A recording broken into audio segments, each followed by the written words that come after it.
देखिए 10 बजे से शाम 5 बजे तक का समय है और इसी समय के दौरान सभी सांसदों को अपना वोट कास्ट करना है। 6 बजे के करीब मतगणना होगी, 1 घंटे का गैप रहेगा। 6 बजे के बीच 6 बजे के बाद मतगणना शुरू होगी और देखना है कि कब तक ये मतगणना चलती है, चूंकि संभावना है कि आधी रात तक ये मतगणना चल सकती है। और अगर किसी तरह से किसी राजनीतिक पार्टी को मतगणना में ऑब्जेक्शन हुआ, रिजल्ट में ऑब्जेक्शन हुआ, तो ये पुनः गणना हो सकती है, तो फिर सुबह भी हो सकती है। तो माना जा रहा है कि अगर 6 बजे मतगणना शुरू होगी तो इसको चूंकि बैलेट पेपर के जरिए वोटिंग हो रही है और सभी सांसदों के जो बैलेट पेपर है उनको गिना जाएगा, आधी रात तक मतगणना कंप्लीट हो सकती है। और अगर किसी तरह का ऑब्जेक्शन हुआ और मतगणना दोबारा हुई तो मतगणना सुबह तक चल सकती है। विनय, इसी के साथ साथ एनडीए की हमने बात कर ली है, एनडीए गठबंधन की हमने बात की है। वहां पर बिल्कुल तरीके से, सिस्टमैटिक तरीके से अपने सांसदों को संसद भवन पहुंचाया गया है। इंडिया गठबंधन के क्या कुछ हालात वहां पर नजर आ रहे हैं, उनके सांसद भी क्या पहुंच चुके हैं और क्या वो भी तैयार दिख रहे हैं इस चुनाव के लिए?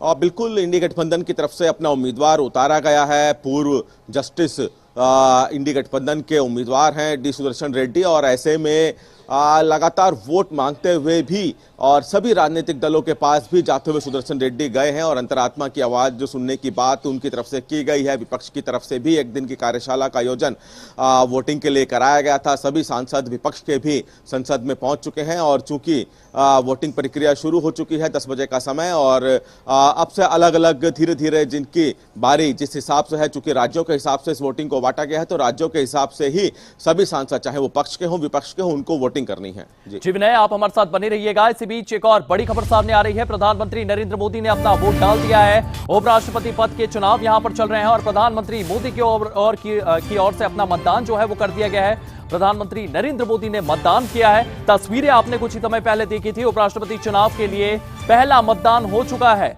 आपको बता दें, प्रधानमंत्री मोदी ने अपना मतदान दिया है।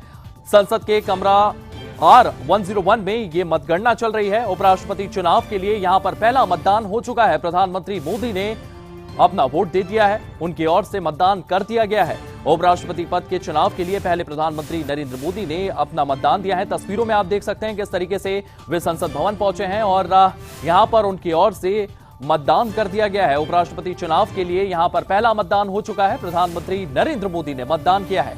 संसद के कमरा R101 में वोटिंग लगातार जारी है।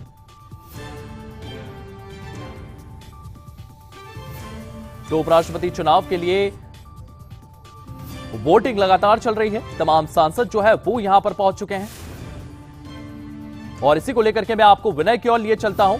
विनय, प्रधानमंत्री नरेंद्र मोदी ने अपना वोट दे दिया है। अब तमाम सांसद जो हैं वो भी वोट देते हुए नजर आ रहे हैं। तमाम जिस तरीके से तमाम केंद्रीय मंत्रियों को यहां पर जिम्मेदारियां दी गई है, विनय क्या कुछ अपडेट सामने आ रहे हैं?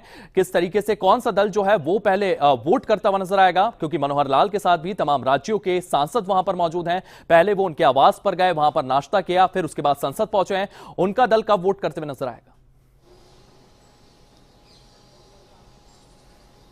देखिए, दल के हिसाब से वोटिंग नहीं है या राज्यों के हिसाब से वोटिंग है। दल इसलिए बनाए गए हैं ताकि जिम्मेदारी दी गई है भारतीय जनता पार्टी ने अपने केंद्रीय मंत्रियों को, ताकि अलग अलग राज्यों जो कि उनके बांटे गए हैं वो उनको सबको साथ लेकर आए। और चूंकि आज नाश्ता सभी ने अपने अपने केंद्रीय मंत्री जिनको जिम्मेदारी दी गई है उनको उनके आवास पे किया है और उनको संसद एक साथ लाना और उनकी वोटिंग कराना, ये जिम्मेदारी दी गई है। तो दलों के हिसाब से नहीं, राज्यों के हिसाब से यहाँ पे वोटिंग होनी है।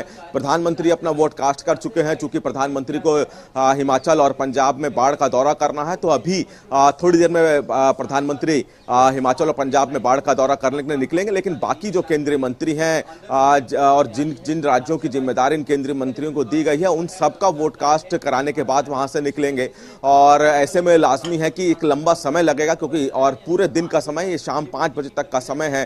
तो अधिकतर जो केंद्रीय मंत्री है शाम 5 बजे तक इस वोटिंग प्रक्रिया में शामिल होते हुए नजर आएंगे। अपने अपने जिन राज्यों की जिम्मेदारी भारतीय जनता पार्टी ने केंद्रीय मंत्रियों को लगाई है, उनकी अलग अलग राज्यों के हिसाब से समय रखा गया है। तो उनके समय पूरा होने के बाद, उनके राज्यों की वोटिंग होने के बाद ही वो संसद से बाहर निकले और शाम को 6 बजे जब मतगणना शुरू होगी तो फिर माना जा रहा है कि सभी सांसद एक बार फिर से संसद पहुंचेंगे। जी।